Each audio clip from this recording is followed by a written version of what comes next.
A quick follow-up on in this world, not of this world. I guess it's a sort of I think it probably comes from a parable or something that Jesus might have told. I haven't researched that phrase, but it's fairly easily.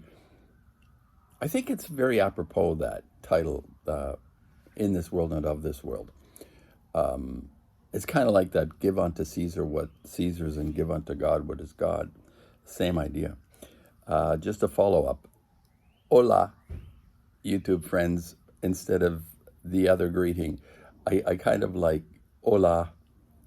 I talked to my daughter in law, and she is Spanish, and she said, well, if you don't want to say hello, just say hola. And hola is like what's nice about hola, which is hello, translated in Spanish. It also means wave. Hola without the H is wave. So, you know, get on the wave. Hola. Hola, YouTube friends. Follow up, I remembered, I had a brain fart in my last video.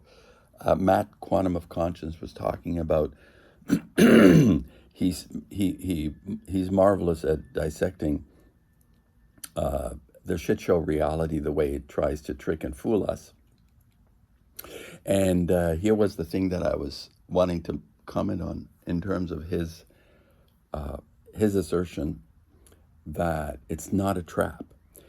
How could it be a trap if it's so obviously, easily understood how we're being manipulated? How can it be a trap that any being that is of super intelligence who's created this realm would be so easily identified to be fooling us?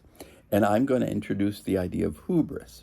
And hubris is a part of us, and I feel it myself, in terms of having understood or accomplished whatever it is that I feel good about, and then it kind of carries me like on a wave of hubris. And I'm not saying about Matt that he has hubris in the sense of in a bad way. It's just that to be so convinced this shit show is not a trap because I've understood how we're being jostled around in all the manipulations. There is a degree of hubris, Matt, to say that it's not a trap because I figured it out.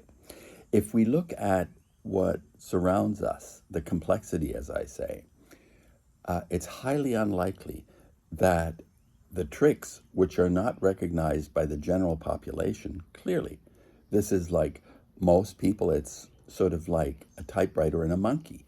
Literally like that. People are standing in front of the reality we experience. It's a typewriter and they're monkeys. And they're asked to write a sentence or even a word. They may punch out a few letters, but they make no sense whatsoever. So I can see Matt's conviction, how he has eruditely, clearly, analytically understood many of the manipulations going on. But that in itself may be a manipulation on a certain level. We need to be very careful as we progress through a deeper understanding about things, that levels, the onion gets peeled away, but there are levels upon levels upon levels. The Russian egg idea, the egg inside the egg. And when I had said there's nothing to learn in the reality from the point of view of an external world, which I adjusted. I said it's not entirely true because the external world can bring us to that inner world when we finally realize the hamster wheel we're on is a hamster wheel, and we need to find an alternate way of existence, which literally leads to that inner space, the final frontier, as I said. All right. So I guess I'm not, it's like a warning, but, it'll be mistaken like a criticism. I'm not criticizing Matt in terms of having this, a degree of hubris to say, well, I understand it all. It's not a trap anymore. Careful, because there is only so much that wherever that comes from, that understanding, that insight, it'll carry us so far within this extreme complexity because we really don't know. We can make speculation and assumptions, and people say, oh, it's a holograph. Yeah. Yeah, science is full of shit. It's not molecules, it's cells. I just used it as a metaphor when I talked about manipulations on a molecular level, on a minute level. It just means the complexity is so expansive that we really don't have a concept. So I'm using the words that are available to me and can be understood. Most people understand the words I think that I'm using. I'm not using the lexicon of words, which I don't know how many words there are in the English language, hundreds of thousands, I'm sure. And we're relegated to, I think, in our lifetime, less than 100,000, maybe even less than 50. And for most human beings, it's maybe less than 10. I don't know, 10,000 words out of hundreds of thousands. So what I'm saying is my response when Matt said I should reconsider the idea that there's nothing to be learned, and I did reconsider, but to the point that, and he I think acknowledges this. He says there's a half a page of insight and understanding that he can provide to the people that are listening to him.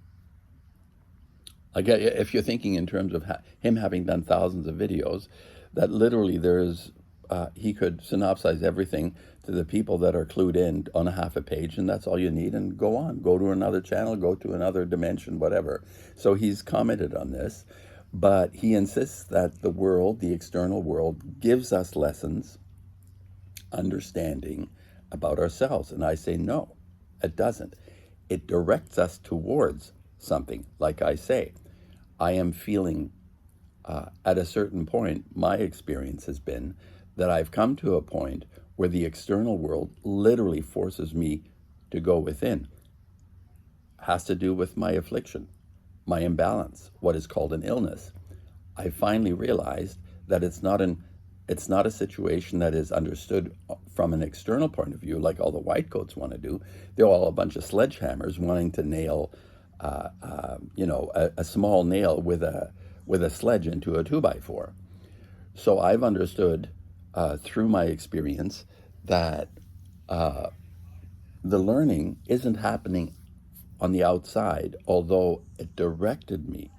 The learning, I guess you could say, I would say to Matt, yes, there is a learning going on in the sense that his analytics have made me realize that there is something much deeper in terms of what it is that I need to do for myself. And I'm using words again like myself. What is myself? Who am I? As I break this down now, the way McCoskey has approached it, the breakdown, what he calls emptiness. And I have some, not issues so much. I think words are limited in many ways. So we make associations when somebody says something, and it's like, it creates ideas and concepts and stories. It's like phenomenal. You just throw out something, even if I just said yellow, I said yellow. So this is a version of yellow. It's not my favorite yellow, but it's yellow. And there's a lot of stuff that I begin to conjure in my mind about a word that's thrown out. So imagine making sentences with many words in a half hour or an hour presentation. The amount of conjuring that could actually be going on, but we just kind of move through stuff really quickly. And people that have the hubris to believe that they understand is literally that. It's hubris. No amount of dictionaries are going to define the words that have significance and meaning to you and what they actually mean, because it's like an ongoing process. And I like McCoskey's concept of emptiness in the sense that eliminating, it's removing and simplifying. Okay, so all right, let me just say, my response to Matt, and it's clear now. He says it's not a trap, and I would say, warning. Everything indicates that it is a trap. Just because you understand the manipulations, which are quite superficial,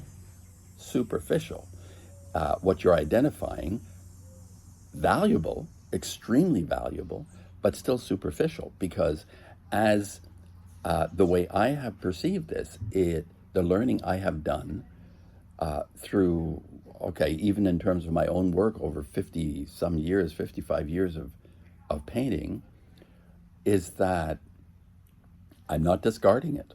I'm not discarding the efforts I've made. But now I understand that the part that's really crucial is for that work to have led me towards an inner work. Could that have happened maybe if I've worked 55 years, 54 years ago? Possibly. I don't know where I'd be now if I had realized something about myself in terms of my work. Is it giving me something in terms of understanding what it is that I'm a part of? And how would I have adjusted 54 years ago in order to proceed once I've understood this learning could have happened in a very short period of time? It is a learning, but it's not the learning I need to do. Ultimately, it's a step toward the learning that I need to do.